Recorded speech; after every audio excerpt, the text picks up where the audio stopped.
Hello guys! And for today's video, papakita ko sa inyo yung dinadaanan ko pag pumapasok ako sa work ko gamit ang aking electric bike. Mahigit 5 years na ako sa company na pinagtatrabahuan ko.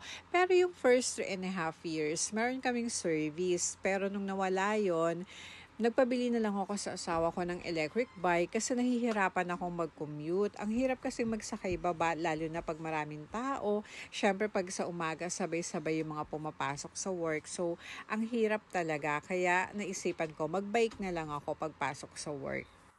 At bukod doon, nakakatipid kasi ko. Nakakapag-save ako ng almost 3,000 pesos sa pamasahe ko for 1 month. And every morning sa pagpasok ko, dumadaan ako sa convenience store para bumili ng kimbab or sandwich. Depende kung ano yung gusto kong kainin. And bumibili na rin ako ng kape ko. Mahilig kasi ako sa mga iced coffee. So, ayun. Ang madalas kong binibili talaga Idia kasi after Starbucks, Idia na yung masarap. And para sa akin, mas nakakatipid ako lalo na kung merong 2+1. Pero paminsan-pinsan, kumakain naman ako sa Korean buffet restaurant kasi may allowance naman kami sa company namin para sa pagkain. Alam nyo ba guys, meron akong bagong kapote. In-order ko lang siya online. So, siguro mga 2 months ko na siyang ginagamit dahil nga madalas, umuulan, and katulad ng last month, nagkaroon din ng bagyo.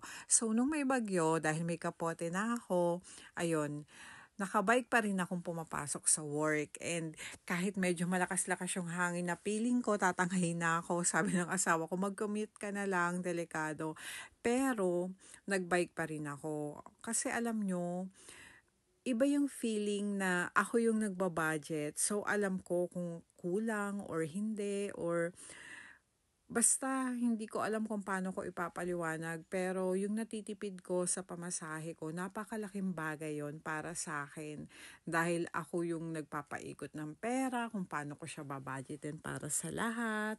Pero basta, mas komportable lang ako sa pagbabike. Dahil hindi lang sa nakakatipid ako, ayoko lang din talaga makipagsiksikan sa mga bus or sa subway. Kaya alam nyo, minsan, pagka nagbabike ako, napapaisip ako, grabe yung dinadaanan ko, papunta sa work. May maganda, meron namang hindi. So, may mga nakakasalubong din akong tao. Minsan, hindi rin sila gumigilid. Parang walang pakialam. Alam niyo yung hirap. Yung Monday to Friday, minsan hanggang Saturday, yung hirap naming mag-asawa sa pagtatrabaho, pati sa pakikisalamuha sa ibang tao, lalo na hindi naman to Pilipinas, nasa ibang bansa ka, tas iba rin yung salita. Minsan, ang daming hirap na kailangan mong pagdaanan para lang makaipon or mabili kung ano man yung meron kami or makain kung ano man yung nakakain namin. Hindi talaga siya ganun kadali. Kaya pag nagbabike ako, napapaisip ako, hanggang kailan kaya? Parang ganun. So, yun lang. Hala, tamang emote, 'di ba? Pero sobrang thankful talaga kami kay Lord kasi kahit papano, kami mag-asawa, hindi kami nawawala ng trabaho. Talagang kahit na maging 4 times a week lang yung pasok, may trabaho pa rin kami.